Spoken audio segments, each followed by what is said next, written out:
If we accelerate charges, we get electromagnetic radiation out of that, and that includes visible light, radio waves, ultraviolet, X-rays. This is all electromagnetic radiation. A lot of times I'll probably just refer to it as light, but in general this really means all electromagnetic radiation. The waves are transverse, and that means they travel in one direction and they oscillate in directions perpendicular to that. If you tied a rope to a wall and started snapping it up and down, that would be transverse waves. This is what you would use if you were washing the car and got the hose stuck under a tire and didn't want to walk back there. You'd snap the hose with your hand and try and send a transverse wave down it. On the other hand, if we had a stretched out slinky and slapped one end of it, the compression wave would travel along it, and that would be called a longitudinal wave. Sound waves are typically longitudinal, but all electromagnetic waves are transverse. And we see here we have the E field oscillating in the X direction, and then the B field oscillating in the Y direction. These waves have a wavelength, which would be from here to here, for example. That's the distance in space between 2 points where the wave has the same value and is going in the same direction, and the period, which is the distance in time between 2 points like that.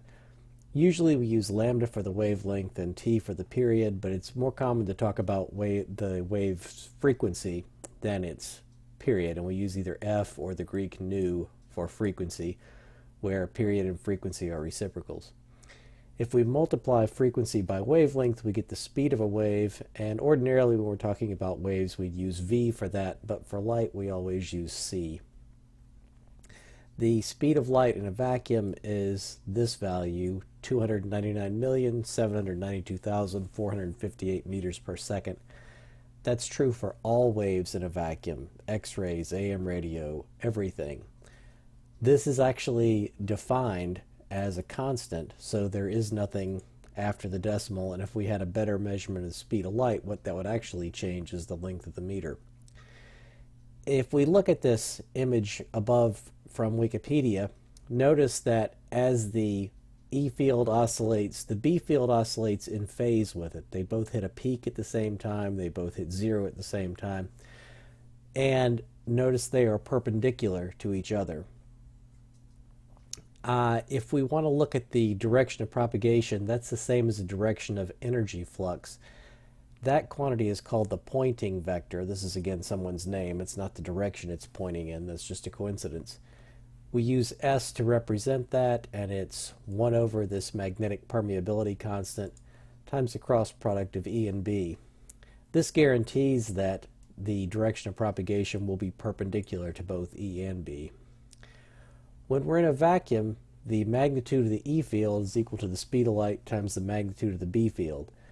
Now, the speed of light is a huge number. This doesn't mean the electric part is huge compared to the magnetic part. It means that our system of units is a little bit screwed up in that sense. A 1 volt per meter E field is extremely weak, but a 1 Tesla magnetic field is very strong. These waves are in phase and they have proportional magnitudes, so we could write the energy density as a mix of electric and magnetic fields, or only in terms of electric field, or only in terms of magnetic field. These are all equivalent. We used RMS notation when we had an oscillating wave. We were just talking about voltages and currents that in general oscillated at 60 Hertz. The reason is it wasn't particularly important to us down to the microsecond what was the actual value of voltage or current at a particular time. We usually just wanted averages. All the electromagnetic radiation we look at changes way faster than 60 Hertz, so that would make it even less reasonable to worry about the exact value at a particular instant. So what's more interesting is averaging this Poynting vector, like we did with the sinusoidal AC currents and voltages. We do the same thing, and we've defined what we get as the intensity. That would be 1/2 speed of light times epsilon naught times electric field intensity squared, or we can write it in terms of the magnetic field intensity like this. If instead of the amplitude values, which is the subscript 0, if we used RMS, we would get rid of the factor of 1/2. just as was the case when we looked at AC currents and voltages. This intensity is power divided by area, so that means our intensity of a point source of light or radiation will fall off as 1 over r squared. Saturn is the example here. It's 9.6 times as far from the sun as the Earth is. The sunlight intensity on the surface of the Earth is about 1400 watts per square meter on average.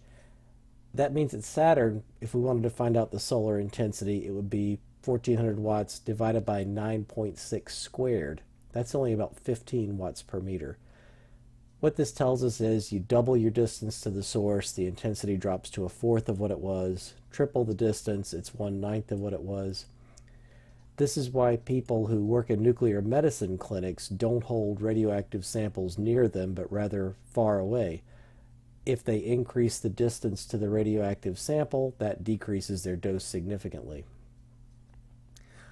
Light also carries momentum and exerts pressure. This is maybe a little confusing if you're thinking of momentum as just being P equals mv from first semester. When we get to relativity shortly, we'll see that the formula has to change. Light carries momentum, and that means it has to exert pressure when it bounces off things or is absorbed by things. Our units of pressure are the same as the units of energy density, and if we have light striking a perfect absorber, for example something completely black, radiation pressure would be written as P rad equals U, where U is our energy density from up here. On the other hand, if we have light hitting a perfect reflector, the radiation pressure will be twice as great.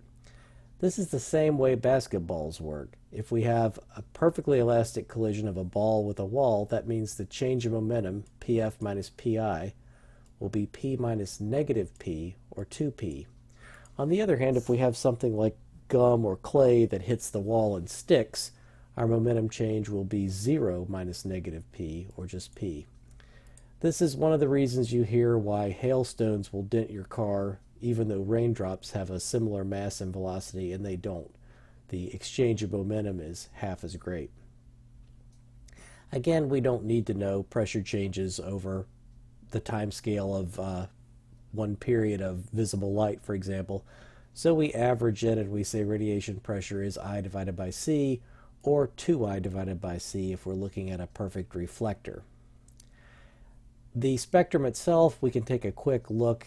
You can go to Wikipedia for this information and see more examples, but this is how wavelength and frequency move as we go through the spectrum. For the radiation emitted from power lines, which is easily detectable, we know they're at 60 hertz in the United States. That's 5,000 kilometers for wavelength, which is ridiculously long. AM radio, on the other hand, goes from 530 kilohertz to 1700 kilohertz, so that means we have wavelengths in the hundreds of meters.